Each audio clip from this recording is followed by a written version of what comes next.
Dollar अगर उसने India ने 76 रुपए पे रखा हो तो इंडिया का कसूर है, हमने 180 पे ले गए।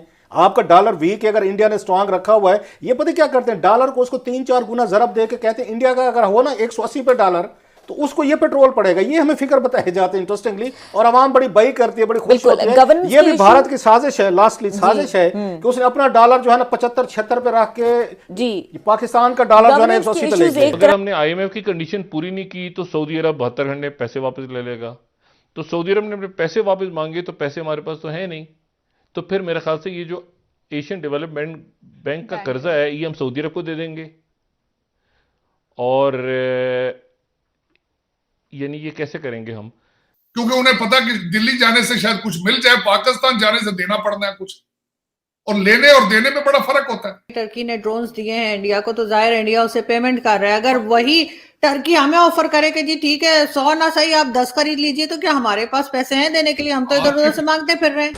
IMF और पाकिस्तान के दरमियान कर्ज की अगली किस्त के वसूल का मामला खटाई में पड़ता दिखाई दे रहा है। पाकिस्तान और IMF के दरमियान $1 अरब के कर्ज के वसूल के लिए 12 जनवरी की डेडलाइन है, क्योंकि 12 जनवरी को मुज़ाकरात होने जा रहे हैं, लेकिन पाकिस्तान को इस बार भी कर्ज की रकम मिलने के इम्कान तकरीबन मादूम हो गए हैं। तो प्रेसिडेंशियल ऑर्डिनेंस करें या ना करें, इनका वक्त आ गया है। ओहो, द पार्टी इज ओवर। नमस्ते दोस्तों, जय हिंद। हिंदुस्तान स्पेशल में आपका स्वागत है। दोस्तों, पाकिस्तान अपनी नाकामी छुपाने के लिए हर चीज भारत की साजिश बताकर अपनी आवाम को बेवकूफ नहीं बना सकता। पाकिस्तानी मीडिया ये खुलकर बता रहा है कि हमारा रुपया अब डॉलर के मुकाबले अपने सबसे निचले स्तर पर पहुंच गया। अब यह भी कह दो कि इसमें भी भारत की साजिश है। दूसरी तरफ IMF पाकिस्तान से मांग कर रहा है कि अगर उसे कर्ज की अगली किस्त चाहिए तो उसे टैक्सों में बढ़ोतरी करनी पड़ेगी। पाकिस्तानी मीडिया अपने देश को दूसरों पर निर्भर होता देख बहुत दुखी दिखाई दे रहा है। पाकिस्तानी मीडिया यह भी बता रहा है कि अगर कोई देश भारत जाता है तो उसे कुछ मिलता है, और अगर हमारे जहां आता है तो उसे कुछ देना पड़ता है। यही अंतर है भारत और पाकिस्तान में। इमरान खान की सरकार को अब इन बुरे हालातों में समझ नहीं आ रही कि वो क्या करे। सारी कौम इमरान खान को इसके लिए जिम्मेदार ठहरा रही है। पाकिस्तान तेजी से दिवालिया होने की तरफ बढ़ रहा है। बाकी पैसों का तनख्वाहों के पैसे नहीं है, कोरोना का वो कहां से देंगे? आर्मी के बजट का मैं आपको बता चुका हूं, स्टोर में और FBR में कोरोना के पैसे लगा दिए हैं। उसमें आपका आर्मी का बजट बता चुका हूं, 45% आपका लोकल रिसोर्सेज, 55% आप कर्जों पे है। आके कर्जे ले रहे हैं तो तनख्वाहें दे रहे हैं मुल्क और कौम का दिफा की, अब तनख्वाहें को पैसे नहीं है आपके पास।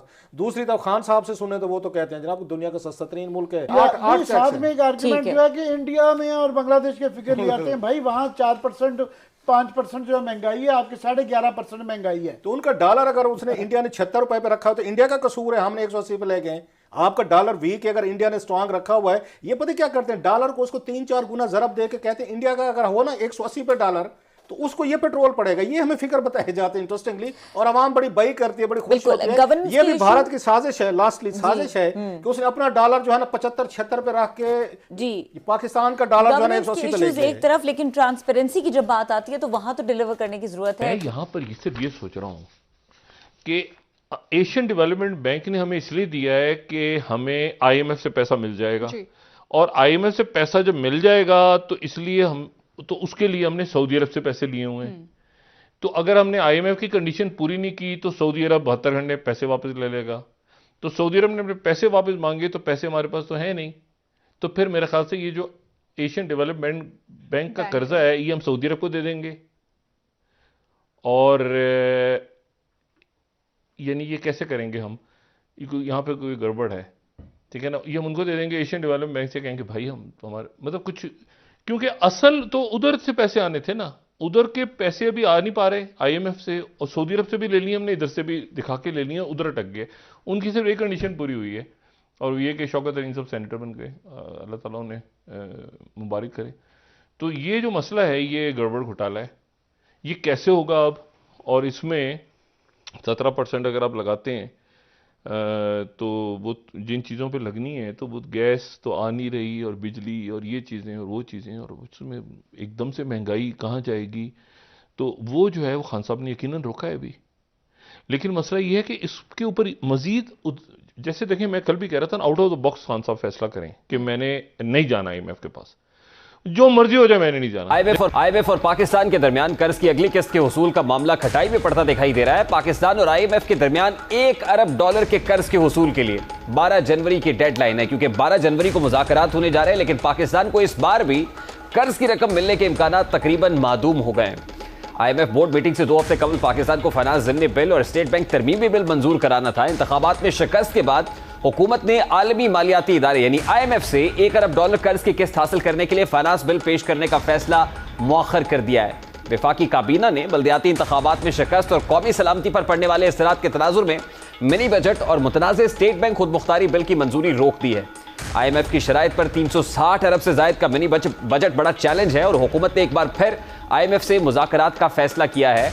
पार्लियामेंट से मंजूरी तवील वक्त ले सकती है। फौरी मंजूरी के लिए मुश्तरका इजलास बुलाना मुमकिन है। हुकूमत ने 360 अरब से जायद का मिनी बजट पार्लियामान की बजाय ऑर्डिनेंस के जरिए लाने का फैसला भी किया। यानी एक तरफ तो कैबिनेट में डिस्कस नहीं हुआ, फाइनेंस बिल की सूरत में नहीं आएगा, दूसरी तरफ जरा ये बता रहे हैं कि हुकूमत ऑर्डिनेंस ला सकती है।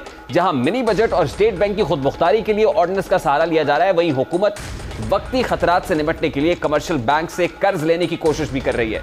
गुज़श्ता रोज वफाकी काबीना ने तकरीबन $4 बिलियन के इंतहाई महंगे कलील मुद्दती गैर मुल्की तजारती कर्जों की मंजूरी दी है।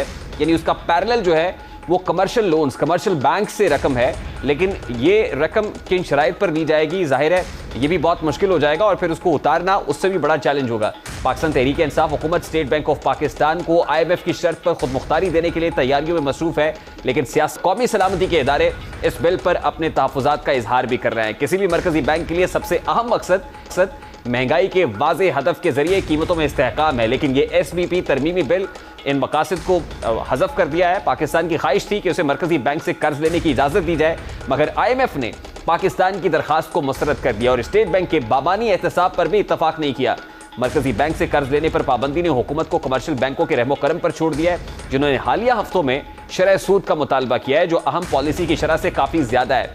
मरकजी बैंक का मुनाफा भी 100% वफाकी हुकूमत को मुंतकिल नहीं किया जाएगा। आईएमएफ ने मॉनेटरी एंड फिस्कल पॉलिसी को कोऑर्डिनेशन बोर्ड को बरकरार रखने का पाकिस्तान का मुतालबा भी मुस्तरद किया है। वजीर कानून के मुताबिक $3 के गैर मुल्की तिजारती कर्जों की मंजूरी फेडरल कैबिनेट ने दी है। हुकूमत एक मरतबा फिर शॉर्ट टर्म लोन्स लेने जा रही है, जो इससे बड़ा चैलेंज बनता चला जा रहा है। और अगर इन लोन्स की तफसीलात आपके सामने रखें तो वो भी बहुत हैरान कुन है। आज एक्सप्रेस ट्रिब्यून में खबर शाया हुई है, जिसमें दावा किया गया है कि वफाकी हुकूमत ने दुबई इस्लामिक बैंक से $420 मिलियन, स्विस क्रेडिट से $85 million, industrial and commercial bank चीन से $800 मिलियन, इसी तरह eco trade and development bank से $40 मिलियन, अजमान बैंक से $350 मिलियन, चाइना डेवलपमेंट बैंक से $1 मिलियन, स्टैंडर्ड चार्टर बैंक से $800 मिलियन और मशरिक बैंक से $270.5 मिलियन कर्ज लेने की मंजूरी दी है। इसी दौरान वफाकी इजलास के बाद वज़ीर इत्तलात ने दावा किया कि मुल्क के तमाम माशी आशारिया मस्बत समत में हैं। आखिर इसके पीछे क्या मंतक है? मिनी बजट लाएंगे, 360 अरब रुपए का मामला है। अगर ये नहीं होता तो क्या वो ट्रॉट जारी हो सकेगी? $1 अरब आईएमएफ से मिल सकेगा? यकीनन डिले होगा आईएमएफ के प्रोग्राम को फिर से जारी होने में। 6th रिव्यू जब तक कंप्लीट नहीं होता है, आपको $1 अरब नहीं मिलेंगे।